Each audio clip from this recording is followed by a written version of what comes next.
What is going on, guys? This is Tom here, and I'm back for episode 5 of The Only Way Is Used. And here, you see me, I'm in the transfer window currently, and you see me going for this Ralte guy who looks pretty decent. You know, he could add a bit of squad depth, but really, the only reason I'm really getting him is because he's Indian, and you know, you gotta have an Indian in the side. You know, you gotta build up those Indians. I want to see if they could become a very good team. I may take their manager job if they did offer it to me.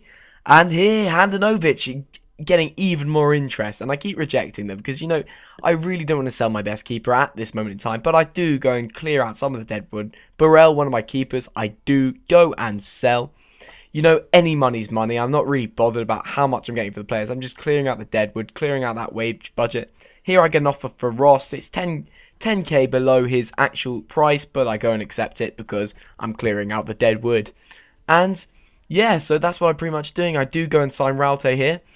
Yeah, and Lars gets it, but it's well under. I know he's in a bit of a transfer saga here, but you know, that's well under what I wanted for him. So I did try to counter offer it. I'm not sure how well that went. And we go into sim a game here against 1860 Munich. Simming a game again, lads. Not a great tactic. Ballon does put us ahead, though. The Peruvian CDM putting us ahead, but then they draw level in the 25th minute. And so I'm quite pleased going into half-time. We make a couple of changes, bring on Rotger for Fran. And, oh, I really don't like simming, guys. Camelot goes and scores, and then Lau, 3 minutes later, comes back, and it's a 2-2 draw there. And going into this game here against, I didn't see the team name, but, you know, they go ahead rather early on.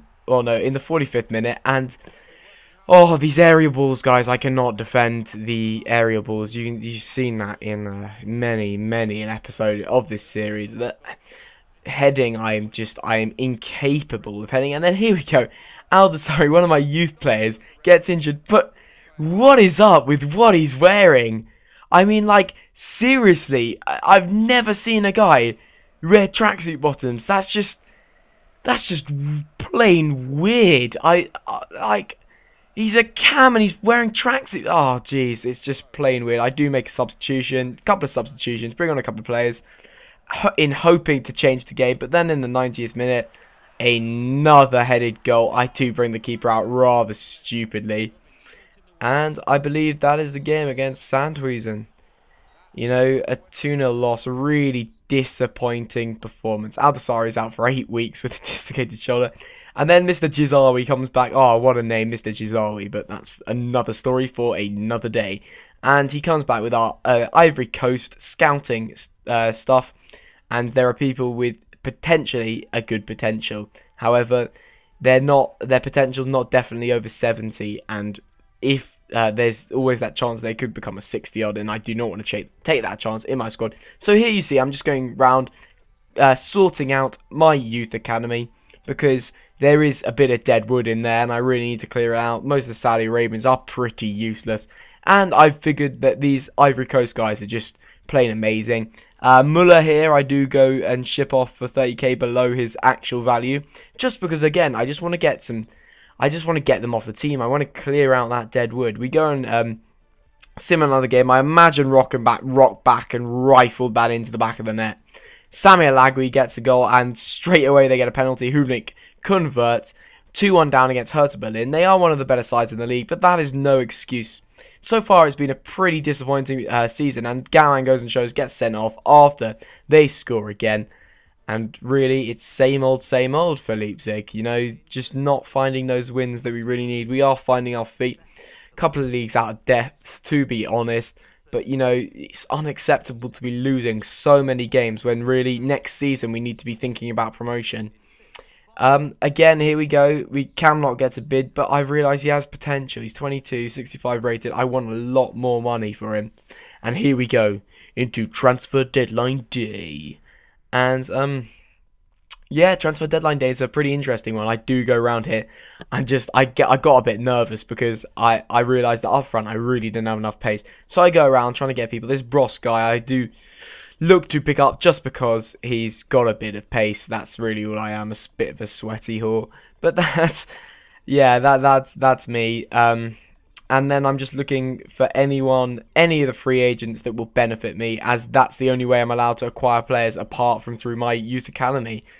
So I'm not allowed to spend any money on buying players, which could be quite interesting in the long run, because I'm really going to have to start developing those young players next season, and it's going to be tough developing those young players and getting promoted.